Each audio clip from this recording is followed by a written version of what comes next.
What's up mga kastrong? Gagawa tayo ng vegetable salad para sa healthy lifestyle. Meron tayong lagayan dyan. Ito yung ating lettuce. Lagay mo lang yan dyan mga kastrong. Yan. Kaya tayo gumagawa nito mga kastrong kasi mura lang to. Ito nga, bili ko mga kastrong, 10 lang. 10 piso lang, ang dami na, di ba? Mura kasi ngayon yan eh. Pag mura, sinasamantala natin yan mga kastrong. Lalagyan natin ng puting sibuyas. Yan. Sarap to mga kastrong. Kagabi gumawa rin tayo nito, di ba? May itlog na pula pa. Puting sibuyas. Tapos kamatis. Yung kamatis mga kastrong, tinanggalan ko ng buto to ha. Yan. Tapos mga kastrong, keso. Ito. Keso, Eden cheese yan. Eden cheese.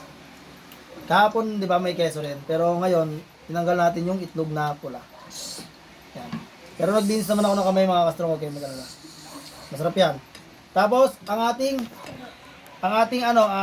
seedless na grapes. Yan. Ibabaw lang yan mga kastrong. Yan. Kalat-kalat nyo lang po yan. In-slice natin sa gitna yan. Yan. Tapos mga kastrong, ang pakwan. Watermelon! Watermelon daw sa English. Yan. Kagabi mga kastrong, halos di nga ako nakakain na. Konti na lang natira sa akin. Binakbakan ng bata eh. Mga anak natin, malakas kumain ng ganito eh. Si MC, ay, hataw sila ganito. Yan. Oh, yan, mga kastrong oh. Tignan natin matamis. Ang sarap! Tapos mga kastrong, gagamit natin dyan ay Really? Lady's Choice Chicken Spread. Kahapon di ba original? Ngayon chicken spread naman tayo. Yan. Ganyanin mo lang, di ba? Buksan mo dun sa dulo, tiklopin mo lang. Baba! Yun. Mga kastrong, rapsa. Sarap niya mga kastrong. Ayan, cheese food. Yun.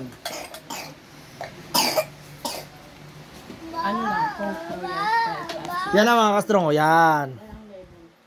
Okay, mga kastrong. O, di ba mga kastrong? Luto na ang ating vegetable salad. Yan. Bye! Huwag nyo kalimutan i-follow si Mark Anthony po. Ako ang tigapagluto ng tahanan na to. Bye-bye! What's up mga kastrong? Luluto tayo ng ulalam ngayong tanghali. Meron na ako ditong pinapa-crispy na yempo. Isang pirasong yempo yan mga kastrong. Pula na, di ba? Papula na siya. Gilid nyo lang yan mga kastrong. Yan. Sariling mantika yan mga kastrong. Isa lang tayo mga kastrong ng bawang. Bawang mga kastrong, isa lang. Hindi kailangan sunog na sunog mga kastrong. Mag-brown lang ng konti yan. Ayos na yan. Yan. Sariling mantika nung nung yempo. Ayan yung yempo mga kastrong. Sibuyas. Pinakuluan na natin kanina yung yempo na yan mga kastrong para magmantika yan. Sibuyas mga kastrong. At siyempre ilagay na natin ng ating kamatis.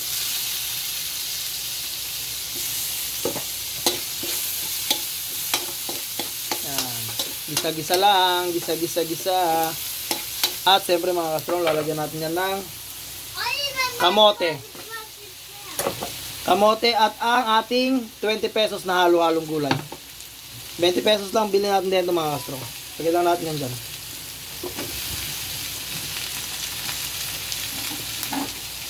Yun. Tapos siyempre mga kastrong, ang all-in-one Maggi Magic Sarap na gawa ng Maggi mga kastrong. Yan ang magpapasarap dyan. Yan mga kastrong. Tapos haluin lang natin yung mga kastrong. Para mag-isa lang po siya. Muna, bago natin lagyan ng konting tubig para palambutin. Isa lang muna natin yung mga kastrong. Yan. Tapos mga kastrong, lalagyan po natin yan ng bagoong isda. Yan. Bagoong isda. Tapos lalagyan po natin ng tubig. Tubig para lumambot yung gulay at yung kamote. Siyempre yung mga bata mga kastrong, nag-ano rin yan ng sabaw. Tapos lalagyan ng pamintang powder mga kastrong. Pamintang! Pamintang powder. Yan. Pamintang! Halo, halo, halo. Yung karne niyan mga kastrong, luto naman na yun eh. Kasi pinapride na natin yan parang mamantika. Yun, mga kastrong. Tapos mga kastrong, kailangan natin takpan. Takpan lang po muna natin yung mga kastrong. Ayun, ang takip. Palampot natin yung mga kastrong, balikan natin mamaya yan. Mga kastrong, ito na yung ating ulam. Simpleng gulay lang mga kastrong. Oh. Luto na to. Ng bote. Ayos na. Ayan mga kastrong. Pwede na kumain mga kastrong. Sabawan mo lang ng konting ganyan yung kanin. Ayos na yan. Yan ang ulam natin ngayon mga kastrong. Tapos gagawa tayo salad. Patayin na natin ng kalan. Takpan. At siyempre huwag niyo ako kalimutan i-follow Mark Anthony po. Maraming salamat sa lahat. Bye bye!